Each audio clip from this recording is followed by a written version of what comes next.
আসসালামু আলাইকুম। Crown cement সকালের খবরে আমন্ত্রণ জানাচ্ছি আমি খুরশেদা কাকুলি।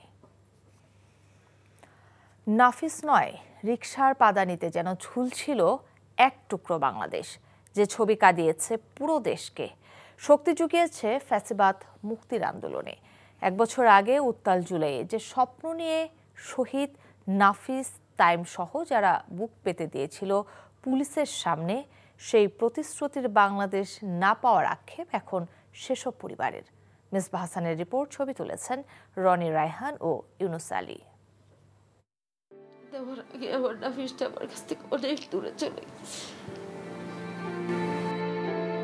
সন্তানের স্মৃতি আঁকড়ে যেন কান্না শেষ হয় না নাফিজের মায়ের। তাই তো এক বছর পরও কপালে পতাকা বাঁধা রিকশার পাদনিতে সন্তানের পড়ে থাকা নিথর দেহের সেই ছবি নিয়ে এখনো ডুকরে কাঁদেন মা। আল্লাহকে বলতাম, আল্লাহ তুমি আমার মনের আশা পূরণ করো, যেন সত্যি ওর টার্গেট পূরণ করো, যেন আমার কাছে এসে বলতে পারে, আমি যেন এটা দেখে যেতে পারি। এখন বিচারেরও কোনো কিছু দেখি না, কোনো ভরসা পাই না, কারো কথায় আর ভরসা পাই না বাবা। 17 বছরের নাফিজের বুলেটবিদ্ধ রক্তমাখা শরীর টেনে নেওয়া রিকশা চালক নুর ইসলাম শোনালেন সেই ভয়াবহতার কথা। এত মানুষ, একটা পাখি পর্যন্ত আসে না এই ছেলেটার কাছে ধরব, আর আমি এক গ্লাস পানি খাবো, যে আমার রুটা খেলে কইতেছে একটু পানি দে, হুগায় গেছি গা। অনেকজন আয়া কইতেছে পুরা দিলাম, গেলাম গাড়ি লিয়ে তাড়াতাড়ি যা, আরেকজন আইতেছে তাড়াতাড়ি বাঘ, একা টাইম না এই চক্ষু হাসপাতাল বন্ধ গেছি।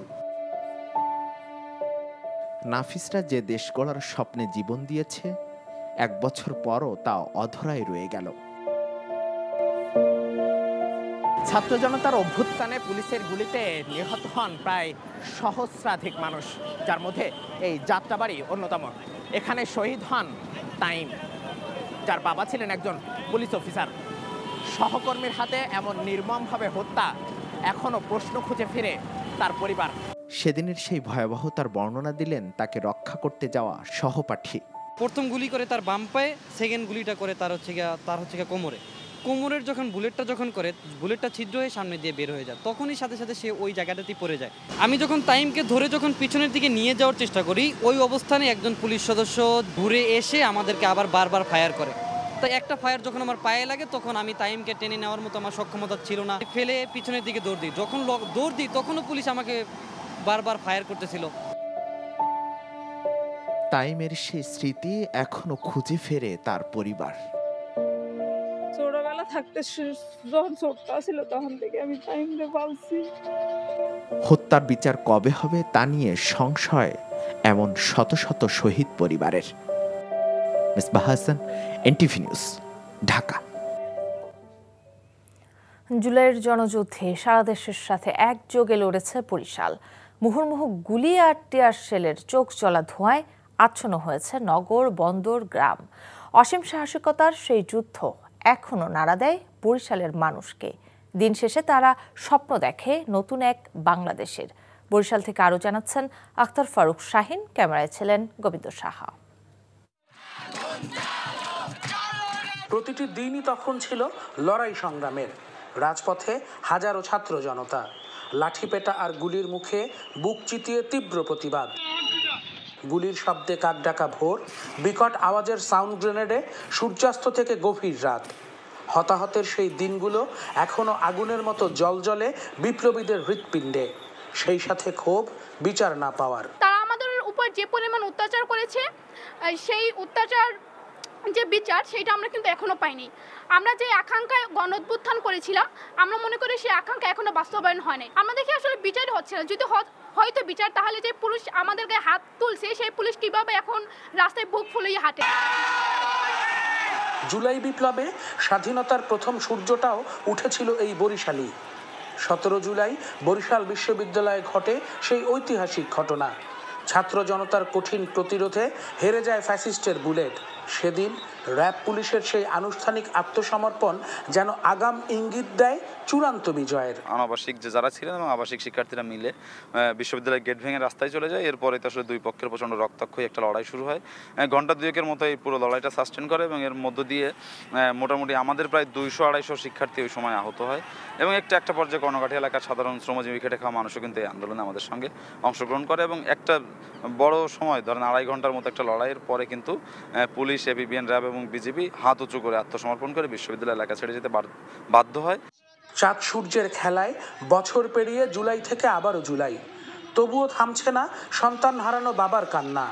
যে বাবার এখন একটাই চাওয়া, দেশের জন্য প্রাণ দেয়া শহীদ সন্তানের স্বীকৃতি। আমাদের প্রত্যাশা, যারা এই রক্তের বিনিময়ে এই বাংলাদেশ, নতুন বাংলাদেশ গড়ল, এই আর আমরা বিচার চাই। লড়াই সংগ্রামের এই বাংলাদেশে বারবার ফিরবে জুলাই। যখনই মাথা তুলবে নতুন কোনো ফ্যাসিস্ট, তার বিরুদ্ধে জুলাই দাঁড়াবে প্রতিরোধের ঢাল হয়ে।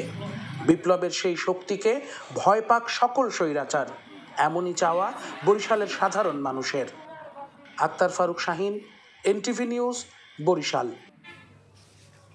উত্তরা মাইলস্টোন স্কুলের ক্লাস শুরু হয়েছে। সেখানকার সার্বিক পরিস্থিতি জানাতে স্কুল ক্যাম্পাসে আছেন সহকর্মী নাহিদ প্রিন্স। আমাদের সঙ্গে সরাসরি যোগ দিচ্ছেন তিনি। নাহিদ, স্কুলে ক্লাস কি চলছে এবং শিক্ষার্থীদের উপস্থিতি কেমন দেখছেন? কাকলি, এখনও সেই শিক্ষা প্রতিষ্ঠানের কার্যক্রম শুরু হয়নি। 2রা আগস্ট পর্যন্ত শিক্ষা কার্যক্রম বন্ধ রাখা হয়েছে। যেই ক্যাম্পাসে সেই জাতীয় সঙ্গীত দিয়ে দিন শুরু হতো, সেখানে এখনও স্তব্ধই বলা যায়। যে পুরো যদি দেখাই মাইলস্টোনের ভেতরের পরিবেশ, এখনও কিন্তু যদি বলি যে কোনো শিক্ষার্থী নেই। সেখানের চারপাশ এখনও নীরবতায় রয়েছে, কারণ যারা তাদের সন্তানকে হারিয়েছে, যারা শিক্ষার্থী হারিয়েছে, তারা কিন্তু এখনও তাদের শিক্ষা কার্যক্রম শুরু করতে পারেনি।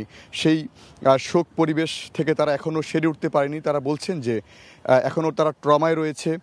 এই ট্রমা কাটাতে তারা 3য় ধাপের মতো তাদের শিক্ষা কার্যক্রম পিছিয়ে দিয়েছে, কারণ এখনও তাদের শিক্ষার্থীরা বার্নে লড়াই করছে জীবন মৃত্যুর সঙ্গে। কেউ মারা গেছে, কেউ এখনও সুস্থ হয়ে বাড়ি ফিরছে। তো সব কিছু মিলিয়ে যদি বলি, ক্যাম্পাস হয় নিরাপত্তা, যেখানে হাসি খুশিতে দিন পার করে শিক্ষার্থীরা, সেই ক্যাম্পাসে যখন বিপর্যয় ঘটে তখন কিন্তু সেই পরিবেশ ফেরাতে অনেকটাই সময় লাগে। তো সেই সময় কিন্তু লাগছে। উৎসুক জনতাও কিন্তু ভিড় করছে পুরো এই মাইলস্টোন জুড়ে। তো এই উৎসুক জনতার ভিড় তারা প্রতিহত করতে পারছে না, সেজন্য এখানে নিরাপত্তা জোরদার করা হয়েছে। তো সব কিছু মিলিয়ে যদি বলি, ক্যাম্পাসের কার্যক্রম এখনও স্বাভাবিক হয়নি। শিক্ষার্থীরা কেউ আসেনি এখনও। এই ছিল আমার কাছে সর্বশেষ। দর্শক, জানছিলাম মাইলস্টোন স্কুলের সর্বশেষ খবর। বিপিএল আয়োজন করতে আগ্রহ দেখিয়েছে 5টি স্পোর্টস মার্কেটিং পরামর্শক প্রতিষ্ঠান। এক সংবাদ বিজ্ঞপ্তিতে এ তথ্য জানিয়েছে বিসিবি। আগ্রহী 5 প্রতিষ্ঠানের 4টি বিদেশি। বিজ্ঞপ্তিতে সাড়া দেওয়া 5টি প্রতিষ্ঠান হল apex sports consulting, IMG, real impact and absolute legends sports, the IPJ group ও transport group. Apex sports consulting সংযুক্ত আরব আমিরাতের প্রতিষ্ঠান। আইপিএলে কাজ করার অভিজ্ঞতা রয়েছে যুক্তরাষ্ট্রের প্রতিষ্ঠান আইএমজির। ভারতের রিয়েল ইম্প্যাক্টের আগেও টিভি প্রোডাকশনে বিসিবির সঙ্গে কাজ করেছে। আগামী 30 ও 31শে জুলাই আগ্রহী প্রতিষ্ঠানগুলোর সাথে বসবে বিসিবি। এবার ফুটবল। বাংলাদেশের ক্লাব বসুন্ধরা কিংসের নাম লিখিয়েছেন বাংলাদেশি বংশোদ্ভূত ইংলিশ মিডফিল্ডার কিউবা মিচেল। ইংল্যান্ডের ক্লাব সান্ডারল্যান্ডের অনূর্ধ্ব 21 দলে খেলা কিউবা মিচেলকে দলে ফেরালো বসুন্ধরা কিংস। 19 বছর বয়সী এই মিডফিল্ডার সান্ডারল্যান্ডের অনূর্ধ্ব 18 দলের হয়েও 25 ম্যাচ খেলেছেন। গত জুনে বাংলাদেশের পাসপোর্টও হাতে পান মিচেল। এখন ফিফার প্লেয়ার্স স্ট্যাটাস কমিটির অনুমোদনের অপেক্ষায় তিনি। সেই ধাপ শেষ হলে বাংলাদেশের হয়ে খেলতেও আর কোনো বাধা থাকবে না এই তরুণের। এছাড়াও 2025-26 মৌসুমের জন্য কোচ হিসেবে ব্রাজিলের সার্জিও ফারিয়াসের সঙ্গেও চুক্তি করেছে কিংস।